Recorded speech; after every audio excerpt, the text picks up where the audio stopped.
All right, so you're working on a sermon or a Bible study, maybe even, on Mark 2, 1 to 12. The paralytic, right. Lowered through the roof. Yep, that's the one. Your audience, they know this story. They probably heard it a million times. Maybe even like the Sunday school version, you know? Yeah. So how do you get past that? Yeah. How do you find those fresh insights? Exactly. So we did a deep dive into sermons from pastors. From all over, actually, from all across the country. Yeah, using pastors.ai. Really interesting stuff. And I was blown away actually by how creative they're getting with this. Oh, yeah. Yeah, I mean they're connecting it to like things that are happening today, Like what? like mental health, and even I think one pastor even connected it to basketball. Oh, wow. Interesting. Yeah. Well, one thing I noticed, a lot of these pastors are emphasizing that the real miracle, Yeah. it isn't just the healing, it's the forgiveness of sins. Oh, It's interesting. about going deeper than just the physical. Right, right. Like looking beyond just the surface level. Exactly. Yeah. One pastor had a really interesting way of kind of illustrating that. Oh, yeah. Yeah, he asked, imagine if you asked your congregation, Yeah. like if you had one wish, right? Would it be for like that bum knee Okay. Yeah. or something deeper, something more lasting? That's good. It really makes you think about like, what are we really putting our hope in, you know? Yeah. Yeah. What are we actually seeking? Right. Are we just looking for like a quick fix, or do we want something like truly transformative? Powerful way to reframe it. Okay. But the friends in this story, Yeah. I don't know, they really stood out to me. Really. They're almost more interesting than the miracle itself, in a way. Interesting. Yeah. And several pastors used them to kind of illustrate the importance of Yeah. community and bringing people to Jesus. Oh, that's good. You know, Yeah. Their persistence is remarkable. it is. One pastor even mentioned like the historical detail that roofs back then. Oh. They were made of, mud and straw, easy to dig through. Oh, so they really weren't messing around. No, they were serious. They were determined. Shows you how determined they were to get their friend to Jesus. I love that.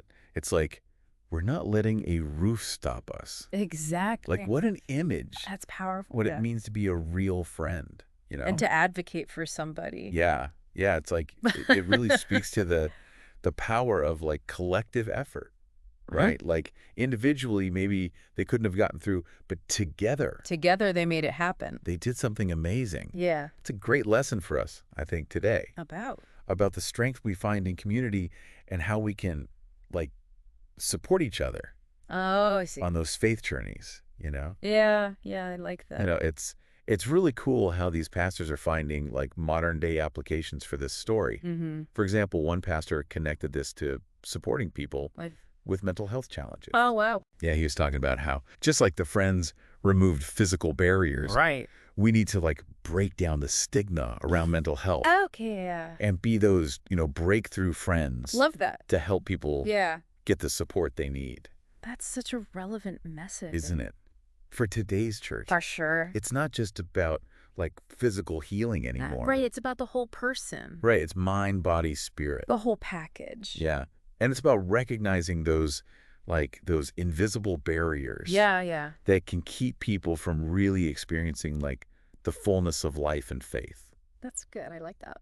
Now, speaking of making this passage come alive, let's talk about sermon illustrations. Okay.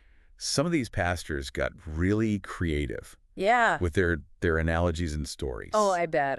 Yeah. What'd you see? Oh, the creativity was just amazing. One pastor, he compared the Friends' intensity to a Final Four basketball team. No way. Going for a slam dunk. You can just picture them like diving through that roof. Yeah. Yeah. With that kind of energy, It's like great image. Right. And then another pastor, he used the vastness of the ocean Okay. to represent God's grace. Oh, wow. And with each wave, Yeah. like symbolizing a new chance for mercy. That's beautiful. It's a stunning image, you Yeah. know. It really kind of like captures, Yeah. How vast and unending God's grace really is. Powerful imagery. So we've got basketball, we've got oceans. That's great. Did any pastors take like a more intellectual approach? Oh, you mean like something for the folks who like to like really, really Like dig into the dig theology? deep. Yeah, absolutely. One pastor used the Friends actions to to highlight Jesus' authority to forgive sins. And he pointed out, this was a big deal back then, right? Oh, yeah. Huge deal. Blasphemy, really. Yeah, yeah. And he used this really simple analogy to explain it. Oh, I love a good analogy. Right. He said, imagine if I can lift this car. Right. Surely I can pick up this feather, right? Yeah. So he used that kind of logic. If I can do this, surely I can do that. Oh, that's really good. To show that, if Jesus has the power to heal. He has the power to forgive. Exactly. It makes it so clear. Right. Yeah, and I think it reminds us that even though this is a familiar passage, right, there's always, new layers of meaning to uncover. Absolutely. There's always something more to discover. We've covered a lot of ground already. You Yeah. know, we've talked about the emphasis on forgiveness, Right. the role of community, the connection to mental health, and some pretty awesome sermon illustrations. Yeah, those are good. What stands out to you so far? It's so interesting to see how these pastors are Yeah. finding such unique and relevant ways to present this. Yeah. It really highlights just how rich and deep Scripture is. It's amazing how a story we've heard so many times Right. can still offer these new insights Yeah. and perspectives. For sure. I'm curious though, did any pastors address kind of the reactions of the religious leaders in the story? Oh, you mean the scribes? Yeah, they weren't too happy with Jesus forgiving sins, right? Right. Yeah, they saw it as blasphemy. Oh yeah. Like the direct challenge to their understanding of God. So how did these pastors handle that part of the story? Well, one pastor, he tackled it head on. Okay. He actually used it as a chance to explore the What? the tension between legalism and grace. Okay, yeah. He pointed out that the scribes, they were so focused on the rules Right. that they totally missed the heart of the matter. Yeah, which is The power of God to transform lives. Right, yeah. It's easy to get caught up in the technicalities and kind of forget about the transformative power of faith. Absolutely. Did any of the pastors offer any advice On how to avoid that trap? Yes, one pastor suggested using this passage, Yeah. talk about showing compassion and empathy, Maybe it will. even when we disagree Yeah. with someone's choice. Their beliefs. Yeah, exactly. He emphasized that, Jesus didn't condemn the paralytic. no, he didn't. He offered him forgiveness and healing. That's a good point. It's a good reminder that I guess our role As Christians. as Christians isn't to judge, Right. but to love and support people. On their journey. Yeah, I like that. Yeah. But I'm also curious, how did these pastors connect this story to the divinity of Jesus? Okay. Seems like a pretty crucial aspect. Oh, absolutely. Several pastors emphasized that Jesus' actions in this passage, Yeah. they're a clear demonstration of his divine authority. Mm-hmm. One pastor, he put it really simply, Yeah. he said, if Jesus was just a man, Yeah. he wouldn't have the power to forgive sins. Right. Only God can do that. It's simple, but it's so profound. Right.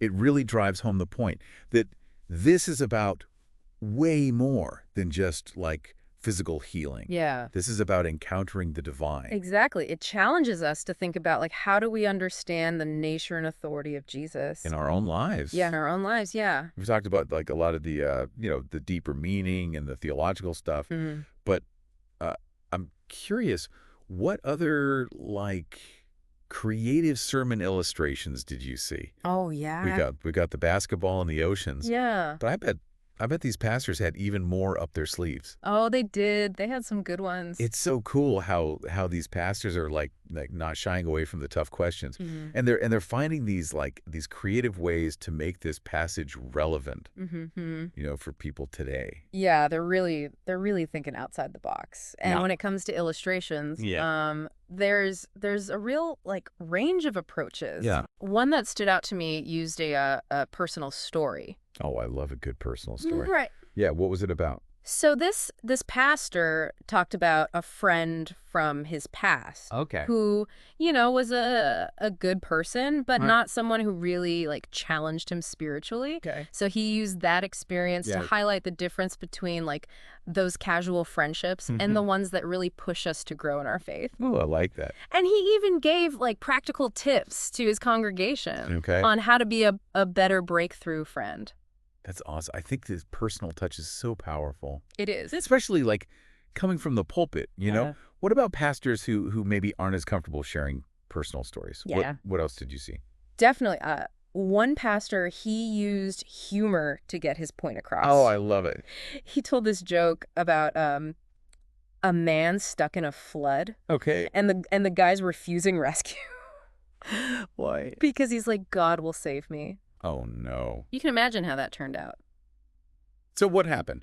Well, of course, the floodwaters kept rising. Oh, no. And eventually the man, he gets swept away. Oh, gee. But the pastor used that story, that kind of humorous story to show that sometimes God works through people. Right. And we need to be open to receiving help. Yeah, not just waiting for a miracle. Right, exactly. Faith is not passive. No. It's about taking action and reaching out. And being there for each other. Yeah. I like that. Did any pastors draw inspiration from outside the Bible? Yes. One pastor compared Jesus's teaching style to the Socratic method. Oh, wow. He pointed out how Jesus used questions to challenge people's assumptions and make them think critically. Like Socrates? Exactly, just like Socrates did in ancient Greece. That's a really cool connection. Yeah, it shows that Jesus was more than just a miracle worker. Right. He was a teacher. He was a master teacher. Engaging people on all these different levels. Yeah, and it brings in, a little intellectual depth to the sermon. I like it. And for those who are interested in like apologetics, it connects the gospel to something they might be familiar with from philosophy. Right, exactly. We've explored like so many like uplifting angles on this passage. It's a really encouraging story. It is, but there's also like that side of the story that deals with unanswered prayers.